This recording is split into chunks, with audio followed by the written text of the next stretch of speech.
Graceland, the estate of legendary singer Elvis Presley, is facing a legal battle now over a potential foreclosure sale. Graceland has always felt like holy ground for music lovers. For almost 50 years, a mansion has been a shining shrine to Elvis Presley, the man many still call the king of rock and roll. Fans crowd the rooms, marvel at his glitter suits, and leave flowers at his grave. Yet there was one sealed space that nobody could touch. That secret room was the attic, locked tight since the day Elvis died. At last the door has swung open, 48 years after his shocking death. Why did the family keep it closed so long? What forgotten treasures hid under those dusty rafters? Keep watching, because every answer tells another chapter of his life. To see why this room stayed frozen in time, we have to look back to the instant the music stopped. What force kept the latch shut for nearly half a century? Was it only a storage loft that slipped out of memory, or a guarded vault packed with hard truths about the king? The story of his final days starts to light the way. When Elvis Presley died on August 16, 1977, Graceland went silent. The house became more than his final resting place. It turned into a fortress for secrets. Within days, workers closed part of the estate, and curious eyes focused on one spot, the attic. Elvis left the world in Memphis at only 42. Behind the stage lights, he battled pain and illness. Doctors said a heart attack likely ended his life, pushed along by years of heavy prescription pill use. By the middle of the 70s, he was not the bright star fans remembered. After splitting from Priscilla in 1973, his pill habit grew. Fast food became another crutch, his weight soared, and he drifted away from crowds. Shows grew shaky. He acted more like a shut-in than a superstar. On the afternoon of August 16, he was found on the floor of his bathroom at Graceland. Paramedics rushed him to the hospital, but he was already gone. Dr. Eric Muirhead led a team of 9 experts in the autopsy. They saw clear signs of long-term pill use, yet waited for lab tests to confirm. That night at 8 p.m., medical examiner Dr. Jerry Francisco, who was not on the main team, told reporters Elvis died from cardiac arrhythmia, meaning his heart simply stopped. He claimed drugs played no part. The statement stunned the other doctors, but the public accepted it at first. Then the toxicology results landed, and jaws dropped. High levels of Dilaudid, Quaalude, Percodan, Demerol, and codeine were in his blood. The Tennessee Board of Health opened an investigation. Hearings revealed that his personal doctor, George Nicopolos, also known as Dr. Nick, had written prescriptions for more than 8,000 doses of medication since 1975. Even worse, the number kept rising each month. Dr. Nick agreed that he signed for all those pills, yet said he was trying to protect Elvis, not harm him. He claimed controlling the supply kept Elvis away from street drugs. A jury believed him and cleared him of blame. Still in 1980, he faced criminal charges for overprescribing to Elvis. By 1995, the state medical board pulled his license, naming years of reckless prescribing. The pill theory is only one idea about what killed the star. Writer Sally A. Hodel offered a different view in a 2025 talk with The Mirror. She wrote the book Destined to Die Young. Hodel said a hidden heart problem, not substance abuse, cut his life short. She argued that many so-called self-destructive choices were really attempts to ease constant pain with the only tools he had, medication. Whatever the truth, the shock on August 17, 1977 was huge. Graceland opened its doors for a public viewing. Fans arrived before sunrise, and the line never stopped. By night, nearly 100,000 people filled the street. The following day, a long funeral procession rolled out of Graceland. 17 white Cadillacs glided ahead of the hearse, carrying Elvis. Mourners included Priscilla, daughter Lisa Marie, father Vernon, and grandmother Minnie Mae, walked behind the cars. People wept openly as the cortege inched toward Forest Hill Cemetery. The sight of endless flower wreaths made even hardened reporters wipe away tears. After the burial, the Presley family locked down talk about the attic. The hush fed wild rumors. Some guessed the room held unheard songs or heartfelt letters from hidden lovers. Others whispered it could contain records that solved or muddied the mystery of his death. Ongoing legal battles over the estate only thickened the fog. Year after year, tour guides pointed to the ceiling while cameras flashed, but nobody could step upstairs. Fans traded myths in fan clubs and online forums. Did the room hold Elvis's final recording reel? Maybe rare jewelry he meant to gift his daughter? Or a confession he wrote but never mailed? The list of possibilities grew longer than his chart toppers. Curators at Graceland finally announced that strict climate controls had been installed to protect delicate items before the attic door could open. They hinted at stacks of costumes, handwritten notes, and perhaps even early demo tapes. Security teams drew up new rules to keep any discovery safe from looters. The new caretakers, led by Riley Keough after the passing of Lisa Marie, pushed for a full catalog of household relics. They believed every scrap of paper and every sequin told a part of the legend. Historians agreed, saying the attic was the last untouched chapter in a story the world thought it already knew. Each artifact could change timelines or debunk rumors. Even a grocery list in Elvis's looping script would excite researchers because it shows what comfort food he reached for in lonely nights. Reporters camped outside the gates, hoping to glimpse the first boxes coming down the narrow staircase. Inside, white glove teams photographed each discovery before sealing it in archival bags. The slow pace frustrated onlookers, yet ensured nothing was lost or damaged. Whatever waited under those beams could be priceless history or something the family never wanted under bright lights. As the rusty hinges groaned and the door opened, the air felt electric. Everyone braced for what lay inside. Graceland is more than a mansion. It is the king's castle and a magnet for mystery and music lovers alike. The Memphis estate carries Elvis Presley's legend in every brick, every gate, every whisper wind to the trees. Picture 1957. Elvis was only 22, already a chart-smashing superstar, and desperate for a quiet refuge away from screaming fans. On March 19th, he paid $102,500 for property, a price that would top $900,000 today. The name Graceland was already attached to the land, yet Elvis made it his own playground. Barns, horses, and a mischievous little chimp named Scatter filled the grounds with chaos and laughter. Elvis even slumped behind the wheel so passers-by saw a chimp driving through Memphis, a prank that became local legend until Scatter's antics forced him into a climate control room. Peaceful corners still dotted the estate.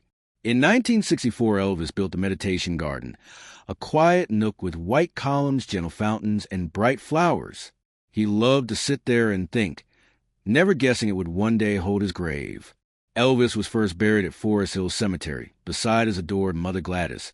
But danger struck only 2 days after the funeral, when thieves tried to steal his 900-pound copper casket.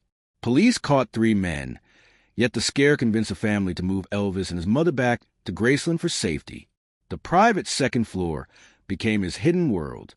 Only a trusted circle entered his bedroom and the adjoining bathroom, the same room where he was found unresponsive on August 16, 1977. That heartbreaking moment froze the upper level in time. When Graceland opened as a museum in 1982, fans poured to the lower floors while the upstairs stayed locked. The family refused to turn that hallway into a morbid attraction, so no visitor, not even presidents or world leaders, has ever stepped inside. Drama returned in 2024. Nawsony Investments and Private Lending LLC tried to seize Graceland, claiming Elvis's granddaughter Riley Keough had defaulted on a loan. Riley, acting as trustee of the Promenade Trust, called a claim fake and raced to court. On May 22nd, a judge blocked the auction, ruling that losing Graceland would cause irreparable harm under Tennessee law. Graceland stayed safe. Teasers grew louder, and at last the attic door creaked open after nearly 5 decades. Fans held their breath, wondering what had slept in darkness all that time. For almost 50 years, that attic was a sealed time capsule. In 2025, archivists stepped inside, flashlights cutting through dust, revealing a treasure chest of memories that changed the Elvis story forever. Before that discovery, the world got a glimpse during the 2006 Graceland tour when Oprah Winfrey and Gayle King joined Lisa Marie Presley for an exclusive walkthrough. Director of Archives Angie Marchese guided them into the so-called fun rooms beneath the main level, the pool room, which Lisa Marie called the Mayhem Room, and a famous jungle room with green shag carpet and tiki furniture. Cameras caught every detail. Then the cameras went dark. Behind a door marked Employees only lay a space Oprah described as earthquake-proof, fireproof, and tornado-proof. She told viewers that most items inside had never been shown to the public. The attic proved even more shocking. Boxes overflowed with photos, letters, and outfits nobody knew existed. Each discovery peeled back another layer of the man behind the myth. Handwritten notes lay in scattered stacks. Some pages carried rough song lyrics. Others offered half-finished thoughts that revealed how Elvis wrestled with ideas, faith, and love. Early concert posters and unreleased studio reels hinted at creative turns he never got to share. Tender moments surfaced through love letters from Priscilla, faded family snapshots, and scraps of paper filled with lullabies scribbled for baby Lisa Marie. Those fragile papers showed a man who loved deeply and fought to shield his heart from public glare. Fashion lovers gasped at the clothes. A gold lame jumpsuit embroidered with Egyptian symbols, likely planned for a 1977 tour that never happened, glittered under the attic light. Nearby hung a broken-in leather jacket with a pinned note, reading, "Wear this when you need to disappear." What a glimpse into his private moods. Sound took center stage with a box of reel-to-reel tapes labeled Practice Sessions, 1976. One reel held a chilling bare-bones version of Unchained Melody, just Elvis and piano, recorded months before his death. Even near the end, he pushed boundaries, playing with gospel, blues, and new synthesizer tones. Fan devotion filled dusty cartons of unopened mail, small gifts, and even uncashed royalty checks. One moving letter, signed by dozens of supporters in 1976, begged Elvis to rest instead of touring for the sake of his health. They saw the weight he carried and tried to protect him. Childhood treasures melted hearts. Archivists lifted out a worn teddy bear from Tupelo days, a high school yearbook full of friendly signatures, and a Bible given by his mother. These simple pieces reminded everyone of the shy boy who grew into a superstar. Together, these finds build a richer, more human portrait of Elvis Presley. Beyond the jumpsuits and gold records stood a playful prankster, a tender son, a restless creator, and a man in search of peace. Graceland continues to guard his story, but now the attic lights have switched on and the legend feels even more alive. Lisa Marie Presley once talked about that hidden room, and her words still echo. "It's comforting," she said. "I can come here any time and rummage through the boxes." In that quiet space, the king of rock and roll turns human again. Letters, jackets, tapes, and even a teddy bear turned Elvis from towering legend into a caring father, loving husband, devoted son, and restless artist who chased balance in a life that never hit the brakes. Elvis' private world, the man behind the curtain. Elvis Presley wore the crown of rock, yet inside, he battled a tug of war over identity. One side loved wild rhythm and rule breaking, while the other side craved wide pop approval. He broke barriers on stage, yet dreamed of respect as a serious actor. He rebelled in leather, yet slipped on an army uniform and served with pride. He shocked audiences and turned around and cut heartfelt gospel records. He pushed against authority, yet smiled for a photo with President Richard Nixon. Fans often locked him inside a single image. The hip swivel, the lip curl, the shiny rebel of the 1950s. When he changed gears, some followers complained, but Elvis never stopped growing. First sparks of talent. At age 10, Elvis sang Old Shep, a tearful song about a boy and his dog, during a contest at the Mississippi-Alabama Fair and Dairy Show, and proudly took 5th place. Soon after, he got his first guitar for his birthday. He avoided formal lessons, but copied chords from uncles and a church pastor. "I took the guitar," he recalled, "and I watched people, and I learned to play a little bit, but I would never sing in public. I was very shy about it." Style and swagger. By junior year, he was turning heads with bold sideburns and those flashy Lansky Brothers displays on Beale Street, the hot core of Memphis blues. Senior year, he walked the halls wearing the outfits he once only admired, the birth of rockabilly. In 1954, Elvis walked into Sun Records with producer Sam Phillips. Backed by guitarist Scotty Moore and bassist Bill Black, he fused country twang with rhythm and blues energy to spark rockabilly. Drummer DJ Fontana joined in 1955, and the classic lineup roared to life. That year, Colonel Tom Parker negotiated a record deal as RCA bought out Elvis' contract. January 1956 delivered Heartbreak Hotel, his first RCA single, and it blasted to #1 across the U.S. Within a year, RCA sold 10 million of his singles, and television appearances made him the new face of rock and roll. Hollywood in the draft. November 1956 brought his movie debut, In Love Me Tender. Fame soared higher, but Uncle Sam called in 1958. On March 20th, he reported to Fort Chaffee, Arkansas, where fans and reporters swarmed him, yet he asked to be treated like any other soldier.